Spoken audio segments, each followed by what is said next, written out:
So we had almost 4 years with Sawyer. She was diagnosed with a rare and catastrophic form of epilepsy when she was almost 18 months old. She was the sweetest little thing that we ever laid eyes on, that's for darn sure. Was about 5.5 months old, she started having what we now know were seizures, and that kind of opened up the door to her journey. So when Sawyer was a few days old, I had looked at her and thought something was a little bit off. When I brought it to the attention of her providers at the time, I was brushed off as a nervous first-time mom, and I was told there was nothing wrong. It's you that needs some support at home. It was a bit of an attack on my own mental health.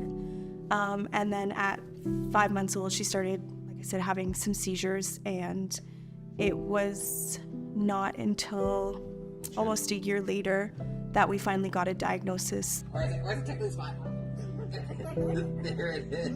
I would say we really struggled throughout her life to find the resources that fit our family and that worked with what our values were for Sawyer's life.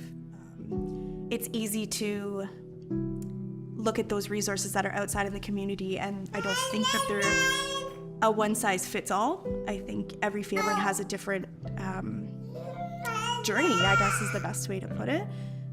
Did we always get the best support from our healthcare system?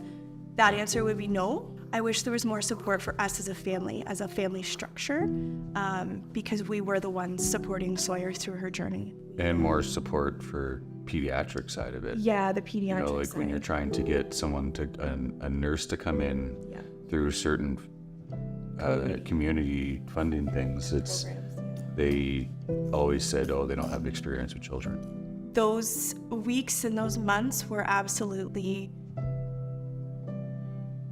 pushed us to the point that I didn't think I was capable of going. I thought we were already at the hardest we could be pushed, and we certainly were pushed even further.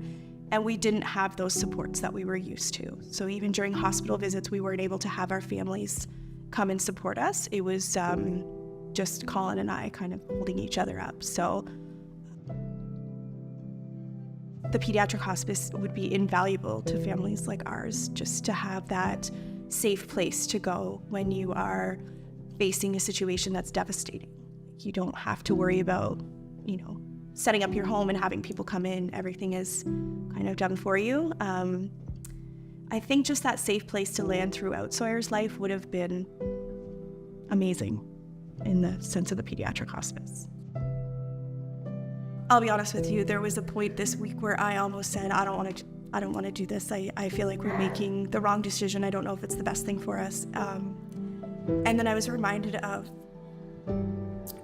Sawyer's legacy. And I think it's important that, even though she's died, she very much lives on with us. And I sort of feel it's a little bit of our responsibility as her parents to keep living for her and sharing her story and sharing our story. And if there's one family out there that can, I don't want to say benefit, but maybe can relate to our story, and I'm all for that.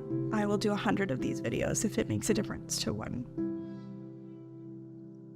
I hope she's proud of us. I hope she's proud of the life we've rebuilt, because it is an honor of her and celebration of her. Yeah, I miss her.